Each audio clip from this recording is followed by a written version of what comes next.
ময়ূর দেখো, ময়ূর ময়ূর দেখো, ময়ূর। ভিউটা খালি দেখো, কি সুন্দর। রাস্তাটা প্রচণ্ড স্টিপ। আস্তে আস্তে ব্রেক। দাঁড়াও, আমি আমি আমি যাই আমি যাই দাঁড়াও দাঁড়াও দাঁড়াও দাঁড়াও দাঁড়াও দাঁড়াও।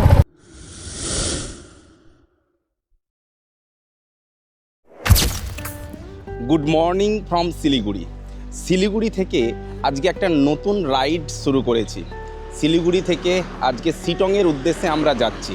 জাস্ট শিলিগুড়ি ক্রস করার পরে যে ভিউটা আমরা দেখতে পাচ্ছি সেটা তোমরা দেখো। কি সুন্দর চায়ের বাগান, চারিদিকে চা গাছ ভর্তি হয়ে আছে। আর এই চা বাগানের পাশ দিয়ে এই রাস্তাটা সামনের দিকে পাহাড়ে এগিয়ে চলেছে। শিলিগুড়ি থেকে এখন আমরা শিটংয়ের দিকে যাচ্ছি। দার্জিলিং মোড় পার হওয়ার পরে এই রাস্তাটা জঙ্গলের মধ্যে দিয়ে যাবে। কিছুটা দূর গেলেই পুরো ঘন জঙ্গল দেখতে পাওয়া যাবে, আর দুপাশে চায়ের বাগান ভর্তি হয়ে আছে। পাশ দিয়ে টয় ট্রেনের লাইন গিয়েছে শিলিগুড়ি পর্যন্ত। শিলিগুড়ি থেকে শিটং আমরা যে রাস্তা দিয়ে যাব, প্রথমে আমাদের পড়বে সুকনা, তারপর রাংটাং, তারপরে শিবখোলা, একদম শেষে শিটং। শিলিগুড়ির দার্জিলিং মোড় থেকে এই রাস্তাটা সোজা চলে এসেছে এবং এই রাস্তাটার পাশেই টয় ট্রেনের ট্র্যাকও রয়েছে, যেটা দার্জিলিং থেকে আসছে। এবার দেখো, এক পাশে পুরো চা বাগান ভর্তি হয়ে আছে, আর এই দিকে বন জঙ্গল। এই পুরো এবার তো আসল ফিল শুরু হয়ে গেছে। পুরো গাছের নিচ দিয়ে পরপর গাড়িগুলি যাচ্ছে। এগুলো সব দার্জিলিং, কার্শিয়াং, মিরিক এই সব দিকে গাড়িগুলো যাচ্ছে। এই সময় ট্যুরিস্টের চাপ প্রচুর হয়। এই রাস্তাটা দিয়ে আমি আগে কখনো আসিনি। প্রতিবার যখন সিকিম যাই তখন সেবক রোড হয়ে যায়। এইটা আমার কাছে নতুন। এইখান থেকে 4 কিলোমিটার দূরে সুকনাতে টয় ট্রেনের স্টেশনও রয়েছে। ওই দূরে পাহাড়ের রেঞ্জ দেখা যাচ্ছে। এখানে বড় বড় স্কুলও রয়েছে, খেলার মাঠও আছে। রোহিণীর রাস্তাটা সম্ভবত বাঁ দিকে বেঁকে যাচ্ছে। আমরা রোহিণী যাব না, আমরা সুকনা যাব। হ্যাঁ, এটাই সুকনা টয় ট্রেনের স্টেশন।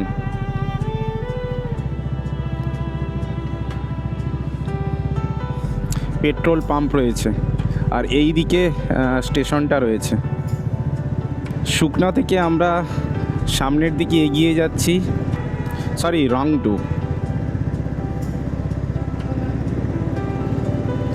এরপর ধীরে ধীরে পাহাড়ে ওঠা শুরু হচ্ছে। এই জঙ্গলটাই পুরোটাই মহানন্দা স্যাংচুয়ারির অংশ।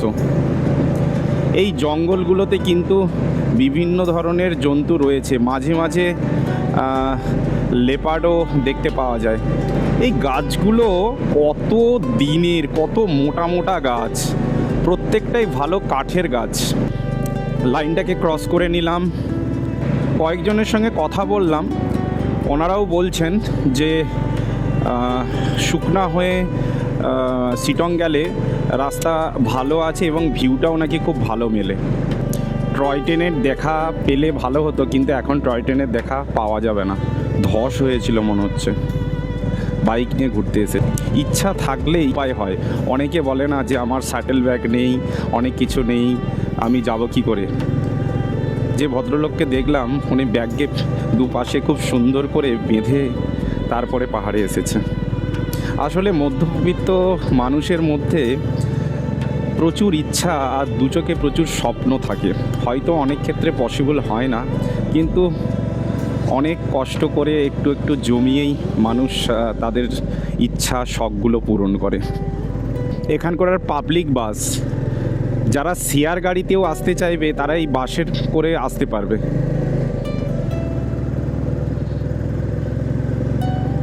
আর পাহাড়ের ধারে প্রচুর পরিমাণে রেস্টুরেন্ট রয়েছে। Kurseong 35 kilometre, Darjeeling 62 kilometre. দার্জিলিং আমরা যাব না, আজকে শিটং যাব।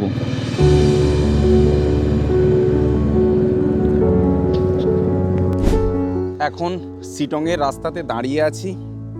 এখান থেকে শিটংয়ের ডিস্টেন্স খুব বেশি দূরে নয়। সামনে একটা মোমো দোকান আছে, মোমো দোকানে মোমো খেয়ে নেব। সামনে বাইকগুলো পার করা আছে, আর দূরের পাহাড়ের ভিউটা দেখো। পাহাড়ের ঢালে ঢালে বাড়িগুলো আছে, কি সুন্দরভাবে তৈরি করা হয়েছে, কি বড় পাহাড়। এই পাহাড়ি রাস্তায় প্রচুর পরিমাণে বিভিন্ন রকমের পাখি দেখতে পাওয়া যায়। এখানে একটি বার্ড ওয়াচিং সেন্টারও রয়েছে। এইখান থেকে বিভিন্ন মানুষ ক্যামেরা নিয়ে ছবি তোলে। ওই যে কিছু লোক ছবি তুলছে দূরে, বড় বড় ক্যামেরাতে, লেন্সেতে দূরের জঙ্গলে বিভিন্ন রকমের পাখি ছবি তোলে। এই যে এনারা সব এসে দাঁড়িয়েছেন উপরে। এটাই হচ্ছে সোজা শিবখোলা যাচ্ছে। রংটং থেকে শিবখোলার রাস্তাটা দিয়ে আমরা শিটং যাব। রাস্তাটা প্রচণ্ড স্টিপ আছে, একটু দেখে বাইক চালাতে হবে। রাস্তাটা প্রচণ্ড স্টিপ। এই হচ্ছে পাহাড়ের আসল ভিউ। রাস্তাটা পাহাড়ের একদম চড়ায় গেছে। পাহাড়ের ঢালের এই সুন্দর স্টিপ রাস্তাগুলো সত্যিই মনোরম। দূরের পাহাড়টাকে কত সুন্দর লাগছে। এখন আমরা রংটং থেকে শিবখোলার রাস্তাতে দাঁড়িয়ে আছি। রাস্তার চারিদিকের ভিউটা দেখো, কি সুন্দর। পাহাড়ের ঢালে গাছগুলো হয়ে আছে, অপর পাহাড়ে রোদ পড়েছে, আর রাস্তাটা পুরো স্টিপ, এখন নিচে দিকে নেমে গেছে। দূরের পাহাড়গুলো দেখা যাচ্ছে, খুব সুন্দর। ওদিকে কিছু মানুষ বসে আছে। এখান থেকে শিবখোলা আর কিছুটা গেলেই শিবখোলা। ময়ূর, ময়ূর দেখো, ময়ূর দেখো, ময়ূর দেখতে পাচ্ছ? ময়ূর দেখো, ময়ূর দেখতে পাচ্ছ? দুটো ময়ূর, ওই দেখো। এর জন্যই তো পাহাড়ে আসা, দেখতে পাচ্ছ? দেখো দুটো ময়ূর দেখতে পাচ্ছ? শিটংয়ে নাকি ময়ূরের দেখা পাওয়া যায়, আমরা কিন্তু ময়ূরের দেখা পেয়ে গেলাম।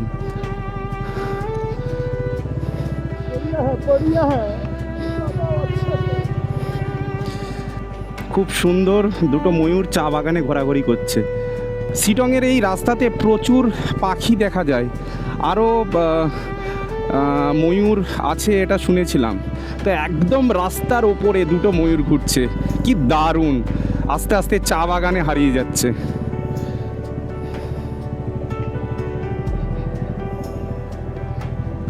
রাস্তাটা প্রচণ্ড স্টিপ।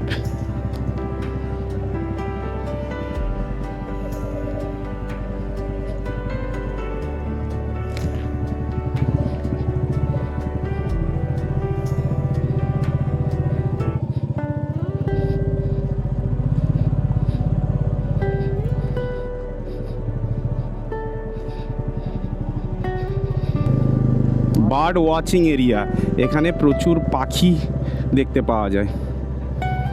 আমরা তো চোখের সামনেই দেখতে পেলাম।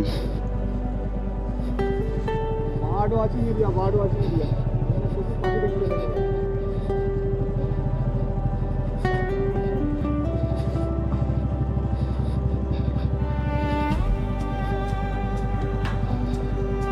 রাস্তাটা কিন্তু সত্যি ঢালু হয়ে নিচের দিকে নেমে এসেছে, বেশ ভালোই ঢাল আছে।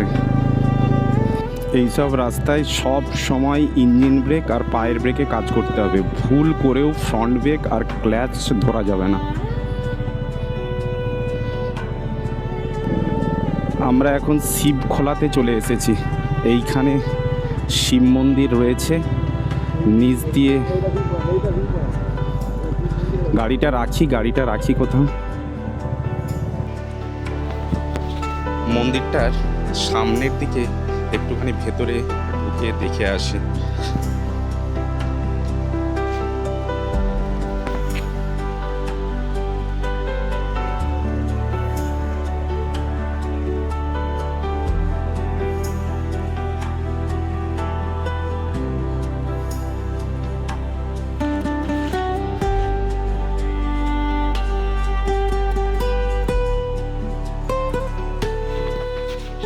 মন্দিরের ভেতরের পরিবেশটা অসম্ভব একটা শান্ত। ঠিক তার অপোজিটে ভিউটা খালি দেখো, কি সুন্দর নদী বয়ে চলেছে। লোকাল মানুষজন বলছে এই নদীটার নাম নাকি মহানন্দা, কিন্তু আমি যতটুকু জানি শিব খোলা, খোলা নেপালি অর্থে নদী, আর শিব মানে শিব। তো যাই হোক, যেহেতু লোকাল লোক বলছে এটা মহানন্দা, তো তোমরা যারা জানো তারা এটা বলবে এইটা কি সত্যিই মহানন্দা। কিন্তু নদীর নামটা যাই হোক, পাথরগুলো এত সুন্দরভাবে পড়ে আছে আর নদীর জল পুরো স্বচ্ছ নীলাভ। কিন্তু নদীতে জলের পরিমাণটা শীতকালের জন্য কিছুটা কম আছে। মন্দিরের পাশ দিয়ে একটা সিঁড়ির মতো নেমে গেছে, ওই রাস্তাটা দিয়ে একটু যাওয়ার চেষ্টা করব। সামনে নদীটা বয়ে গেছে, সাবধানে এখানে নামতে হবে। বড় বড় পাথরের পাশ দিয়ে, পাশ স্লিপ যাতে না হয় সেটা দেখতে হবে। হ্যাঁ, একদম চলে এসেছি। ওই উপরে মন্দিরটা, ওই পাশে ব্রিজ, আর এইখানে পাথরগুলো আছে, আর নদীটা উপর থেকে আসছে। ওফ, কি সুন্দর পরিবেশ! এই জন্যই মানুষ পাহাড়ে আসে। জলটা দেখতে পাচ্ছ, দেখে তো আমার এক্ষুনি স্নান করতে ইচ্ছা হচ্ছে। পরিবেশটা খুব সুন্দর, শিবখোলা জায়গাটা বেশ মনোরম, খুব ভালো লাগবে। এই জায়গাটা পরিবেশ কিন্তু অসাধারণ। তবে উপরে মন্দির থেকে নামার সময় দেখে দেখে নামতে হবে, যাতে পাথরের মধ্যে পা স্লিপ না করে যায়। পাহাড়ের এই এক বিশেষত্ব, সারা বছর ধরে, যুগ যুগ ধরে অনবরত এই জলের ধারা বয়ে চলেছে। এই জলের ধারা কারোর কথা শোনে না, আপন মনে উপর থেকে নিচের দিকে বয়ে চলেছে। এটাই হচ্ছে শিবখোলা মন্দিরের পাশে নদীটি। এই নদীটার জল পুরো স্বচ্ছ কাঁচের মতো, একদম নিচের বালি পর্যন্ত দেখা যাচ্ছে। জলটি হাত দিয়ে একটু দেখি, বেশ ভালোই ঠান্ডা আছে।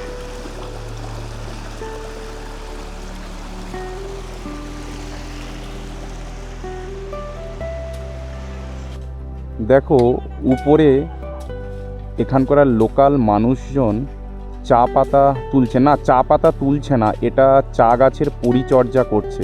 পাহাড়ের ঢালে প্রচুর চা গাছ। এই সময় শীতকালে চা গাছগুলো অ্যাকচুয়ালি ছেঁটে দেওয়া হচ্ছে। এখান থেকে নতুন পাতা বেরোবে, সেই নতুন পাতায় চা পাওয়া যাবে।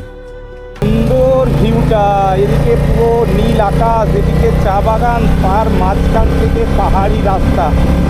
শিলংয়ের রাস্তা কিন্তু সত্যিই অপূর্ব। তার সঙ্গে এই শিলিং রোড, আমি ভাবিনি যে এখানে এরকম রাস্তা পাবো। পাহাড়ি ঢালে বিভিন্ন ফুল হয়েছে, গাঁদা ফুলও আছে। মাঝে মাঝে এই ত্রিকোণাকার মন্দিরের গেটগুলো খুব সুন্দর লাগে। ওই দূরে সামনের যে গ্রামটা দেখা যাচ্ছে ওটাই হচ্ছে শিলং।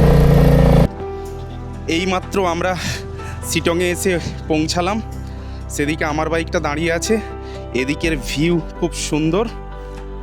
এই হচ্ছে হোমস্টের রাস্তা, উপরে যাওয়া যাক।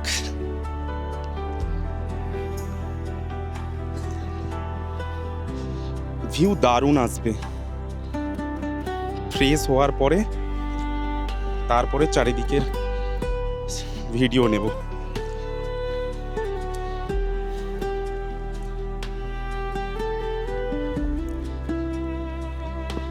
এই হচ্ছে হোমস্টে।